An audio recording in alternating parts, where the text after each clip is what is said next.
যে এটা হচ্ছে একটা ডিসক্রিমিনেটরি সেকশন, অর্থাৎ প্রতিশ্রুতি কিন্তু যে কেউই না রাখতে পারে, নারীও না রাখতে পারে, পুরুষও না রাখতে পারে, কিন্তু শুধুমাত্র পুরুষের শাস্তির বিধান করা হয়েছে নারী ও শিশু নির্যাতন দমন সংশোধন অধ্যাদেশ 2025 প্রণয়ন করা হয়। এই অধ্যাদেশের 5 নং ধারায় 9 খ নামে একটি সেকশন ইনসার্ট করা হয়। এই সেকশনে বলা হয়েছে বিয়ের প্রলোভনে শারীরিক সম্পর্ক করার শাস্তি।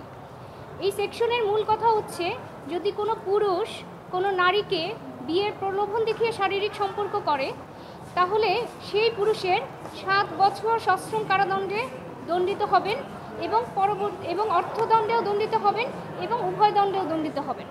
অর্থাৎ বিয়ের প্রলোভনে যদি কোনো শারীরিক সম্পর্ক হয়, পরবর্তীতে নারী এসে যদি বলেন যে তিনি প্রতিশ্রুতি রক্ষা করেন নাই, তাহলে সেই বিষয় নিয়ে আদালত 7 বছর পর্যন্ত কারাদণ্ড দিতে পারেন সেই পুরুষকে। এই বিষয়টি নিয়ে এইড ফর ম্যান ফাউন্ডেশন এবং সুপ্রিম কোর্টের আইনজীবী মোহাম্মদ রাশিদুল হাসান এই আইনটিকে চ্যালেঞ্জ করে রিট পিটিশন ফাইল করেন বিগত এপ্রিল মাসে, এবং রিট পিটিশনটি ফাইল করার পরে এতদিন শুনানি হয়েছে। আজ শুনানি শেষে মাননীয় বিচারপতি হাবিবুল গনি ও মাননীয় বিচারপতি সৈয়দ মোহাম্মদ তাজরুল ইসলামের দ্বৈত বেঞ্চ রুল ইস্যু করেছেন।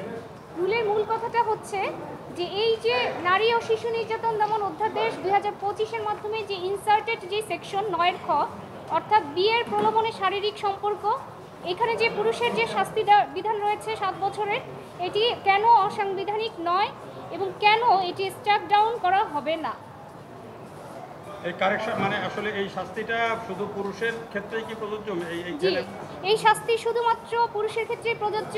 অর্থাৎ কোনো পুরুষ যদি বিয়ের প্রলোভন দেখিয়ে শারীরিক সম্পর্ক করেন, বিয়ের প্রতিশ্রুতি দেন এবং পরবর্তীতে যদি দেখা যায় যে তিনি সেই প্রতিশ্রুতি পালন করছেন না, সেটিকে এই নারী ও শিশু নির্যাতন দমন অধ্যাদেশের মাধ্যমে শাস্তিযোগ্য অপরাধ হিসেবে চিহ্নিত করা হয়েছে এবং 7 বছরের কারাদণ্ডের বিধান রাখা হয়েছে।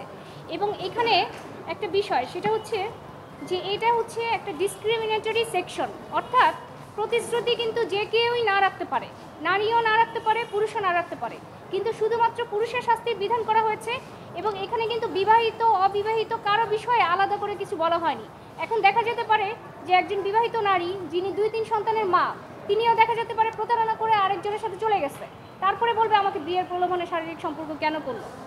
এই বিষয়গুলি আমরা আদালতে তুলে ধরেছি যে শুধুমাত্র একজনকে দায়ী করে এরকম একটা ভেগ এবং এই ধরনের ডিসক্রিমিনেটরি একটা সেকশন, যেটাকে একটা লিগ্যাল উইপেন হিসেবে ব্যবহার করা হবে, এই সেকশনটা আনকনস্টিটিউশনাল। আমরা আদালতের সামনে সেই বিষয়গুলোকে ডিসক্রাইব করে তুলে ধরেছি যে এইভাবে হলে শুধুমাত্র একটা শ্রেণীর হাতে আরেকটা শ্রেণীকে শোষণ করার হাতিয়ার তুলে দেওয়া হবে। তখন যখন যাই হবে 5 বছর পরে এসেও বলবে যার সাথে আমার সম্পর্ক ছিল সে বিয়ে করে নাই, অতএব এখন তার বিরুদ্ধে মামলা দাও। এখন কি আপনারা এই আইনটা বাতিল চাচ্ছেন নাকি এটাতে নারী পুরুষ দুজনেরই শাস্তির ব্যবস্থা, মানে এটাকে আপনারা কি চাইছেন? যেহেতু নারীর কোনো আলাদা করে শাস্তির ব্যবস্থা নাই, তাই শুধুমাত্র পুরুষকে শাস্তির বিধান রেখে আইনটি আমরা বাতিল চেয়েছি। কোনো ইন্টারিম অর্ডার নেই, এই বিষয়ে কোর্ট রুল ইস্যু করেছে। রুলের বিবাদী হচ্ছে আইন মন্ত্রণালয়ের 2 সচিবকে এই রুলে বিবাদী করা হয়েছে।